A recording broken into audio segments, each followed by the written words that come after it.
Hey everyone, how's everybody doing after Harmony's secret finale? It was a roller coaster, I think we can all agree on that. So much went down, and honestly, I've got a lot of thoughts. Not just on Harmony's secret, but on other shows that are airing right now too. Think of this video as me just yapping about Thai GLs, kinda like a collection of random thoughts. I've also seen some of the comments from fans saying they were disappointed in the finale episode love scenes. For some reason, so I'll get into that as well. Basically, what went right and what went wrong with these shows. Let's start with Harmony's secret. Of course, I was holding off until the final episode dropped to make this video. For the past week, I've been like most fans, wondering how on earth the show was gonna wrap up all that chaos in just one episode. It was a lot to process. Now, I do appreciate the show for delivering such a strong finale, but at the same time, there are definitely a few things I think could have been handled better. There are some spoilers ahead in this video, so you have been warned. So the episode kicks off with Ai revealing that she wants to move to Boston. Basically, she just wants to get away from all the toxicity around her. She even confronts her dad and says that if he doesn't let her go, she might hurt herself. And that was such a tough scene to watch, because Ai has always been portrayed as this super strong woman, someone you don't expect to break down like that. But it really showed us that even the strongest people can hit their limit, and I had clearly reached hers. You know what I mean? Then we get to the next part, Rachin drugging her with aphrodisiacs and trying to abuse Ai. That was honestly disturbing. I was watching those scenes with my eyes half closed because it was just that hard to sit through. Thankfully, May steps in and stops it, and I'm so glad the show chose to go that route. Now here's the scene I want to talk about. I've been reading the novel and I haven't reached that part yet, but I saw a comment on TikTok saying that in the book they actually continue with the intimacy, and if that's true, oh my god. That's so messed up. And to the people who are disappointed that the show didn't include that scene, are you guys serious? Like, the girl was drugged not in her senses, completely unable to give consent.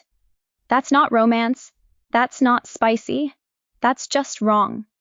We really need to stop normalizing these non-consensual love scenes or kiss scenes in Thai GLs. It's not it. It's not romantic and should not be normalized, for God's sake. I also saw some comments saying that when May and I finally got back together, their scene should have been more intense. But honestly, I disagree. I actually think the love scene was perfect for what it was. It fit the pacing of the episode, and it didn't need to be anything extra. This whole discourse around the love scenes being disappointing has been going on since episode 5, so let's talk about that. For me, personally, I wasn't disappointed with episode 5, but I do get why some fans felt that way. The issue with Harmony's secret, in my opinion, is that the first 4 episodes and the last 4 episodes feel like night and day. The tone shift between episodes 4 and 5 is so sudden. One moment it's light and playful, and then out of nowhere, it gets super intense. That transition wasn't the smoothest, and I think that's where the disconnect comes in. If you look at the first 4 episodes, there's a lot of teasing, tension, and thirst trapping. So naturally, when it came time for the actual lovemaking scenes, fans expected that same level of intensity. But it wasn't quite what they imagined, and that's why some people were let down.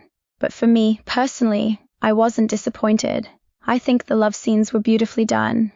For the first time, we actually see Ai asking for consent, and that was such an important moment. Plus, both Ai and May were vulnerable with each other, which made the scene feel so real and meaningful. To me, that mattered way more than whether it was intense enough. Another thing I gotta say is that the show leaned way too much into the Iwerin storyline. Like, Ai's character got so much more development and screen time compared to May. We don't really get to understand May as a person. It's like the show decided, you know what, look me, is really good at crying on camera. Let's just keep making her sad. And to be fair, she is amazing at it.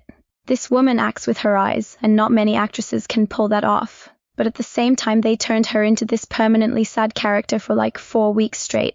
Because of that, May's character got pushed aside. For example, when Ai and May break up, we get this whole scene of Ai with Yam explaining how she still wanted to hold on to May. But what about May? Where's her perspective? Why didn't we get to see what was going on in her head? It feels unfair that May didn't get the same level of character development. And honestly, that's why half of TikTok thinks May was the bad guy in their relationship, when in reality, both of them hurt each other. That being said, can we talk about how they just completely forgot about May's dad faking a heart attack? Like, why introduce that plotline if you're not going to address it again? That was wild. I'll give credit though. The final episode did give May the development she deserved. Yes, it hurt to see them break up twice, but it made sense. They needed that space to figure out their lives and who they are individually. I actually respect the show for doing that. And don't even get me started on Yam. Her character got so annoying with no development. She's the real red flag of this series. Fans argue about whether May or I is a red flag, but let's be real. It's Yam, she is the cute little red flag. And that's not a compliment. I'm sorry, but my girl, she deserved so much better. Like, what the actual hell was that? The way this girl just dips whenever she feels like it, then comes back does a little thirst trap dance, and suddenly everything's forgiven? Anyways, I'm just not happy with how the whole Yam and G storyline was written. Honestly, if they hadn't been separated in that scene, I think I would have been way more satisfied. But of course, for the sake of drama, the show did that. Also, we didn't get to know much about G, besides her loyalty to May. Am I the only one who thought I was about to propose in that scene? Because I swear, the setup had me thinking that's where it was going. So, how do I actually feel about the ending? Honestly, I'm not disappointed, but I can't say I felt fully satisfied either. Right up until the very last scene, there was this weird emptiness, like something was missing. These characters went through so much, and as passionate viewers, we went through it all with them. So when it ended, it felt like the closure just wasn't there. Maybe I'll change my opinion after a few days, but as I'm writing this right now, that's how I feel. Maybe I'm just spoiled by all the happy endings in other GLs, and that's why this didn't feel happy enough for me. But still, thank you to Harmony Secret, it gave us a lot. Plus, the third series of LMSY has been confirmed, and the rumor is it's gonna be an action series. If that's true, I'm excited. But we'll have to wait 13 years for it. Now, I just want to say, everything I've said here is purely my opinion. You guys are free to completely disagree. My criticism isn't hate towards LMSY or the show. Remember in my last video about the problems with Thai GLs? First of all, thank you for the overwhelming response, but one thing I didn't talk about there is how GL fandoms sometimes cannot take criticism. They treat every critique like a personal attack on their fave ship or series, and that's just not it.